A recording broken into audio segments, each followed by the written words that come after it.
beyond the fourth heritage. Why should you read it? Or why should I read it?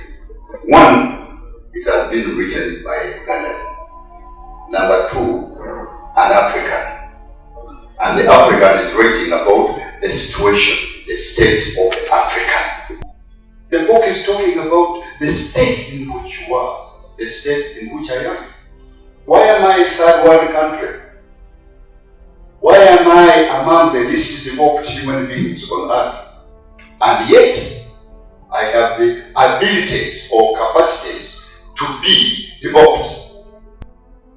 Emmanuel Kirunda is discussing what is the cause of that problem.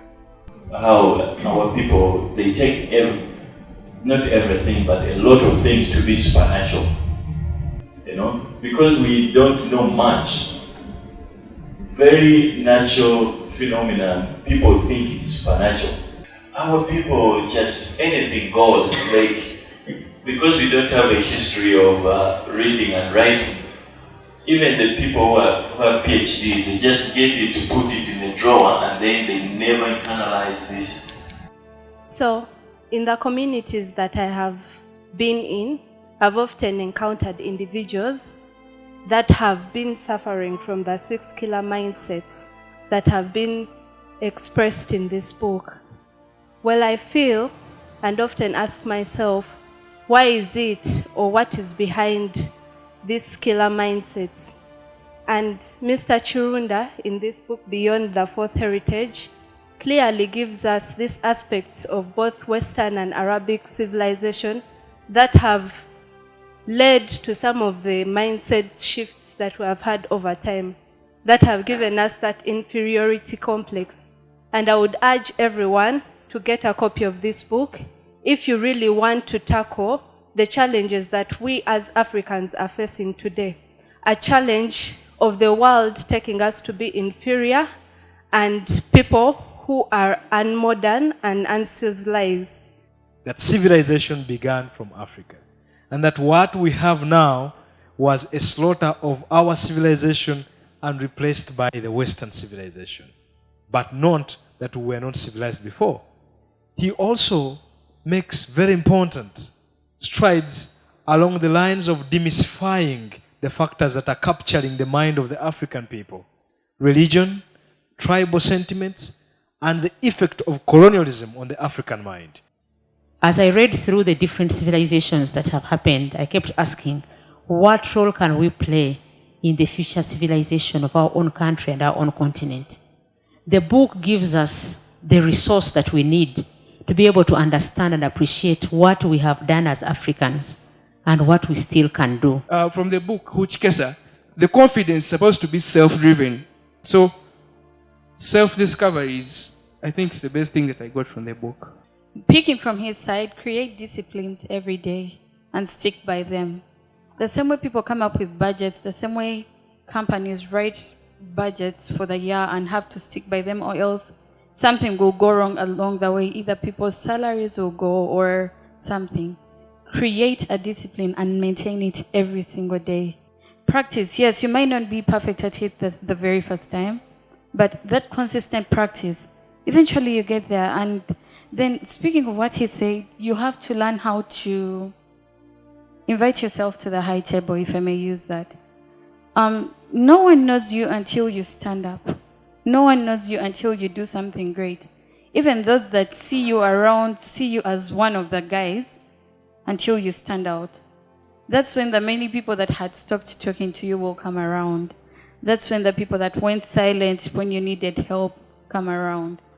So you have to read more, research more, and above all, keep yourself motivated, because no one is going to do that for you.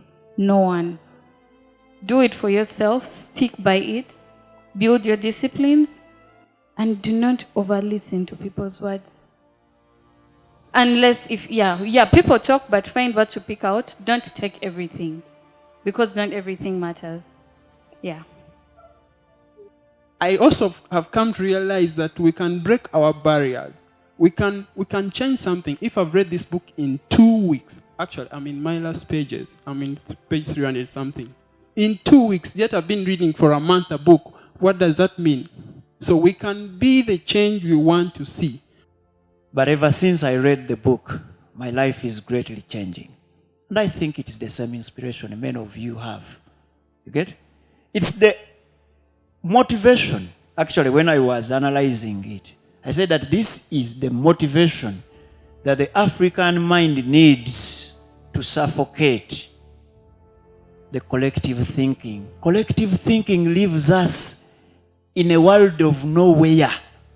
It gave me that inspiration to really continue writing, because I write, but then sometimes I don't write. But it's like it has been a long process, and I feel more encouraged now to continue, and I hope that I'll be able to complete. After reading the book, I was like, how different am I from the people who know about, from the other students who don't know about modernity, people who don't know about the fourth heritage? It will be a very big disadvantage if you who knows about it, you live the very same way like the other people. You still waste time on non-valuable things. You still don't go beyond the things, the normal custom of society. You still don't keep time. You still don't question things. You still don't go ahead to create. You don't have urgency yet. You know about it. They keep telling you how to do it every other day, how to start on thinking, how to start on redefining yourself, how to start on keeping time, how to start on influencing your people to be creative. Yeah. So the main point there was people's daily routine. How better we can harness the opportunities at our hands, how better we can reap big from those opportunities, and how better, most importantly, we leave this world a better place than how we found it. And I think that whoever person reads this book will transcend beyond the limitations that have been set for the African people.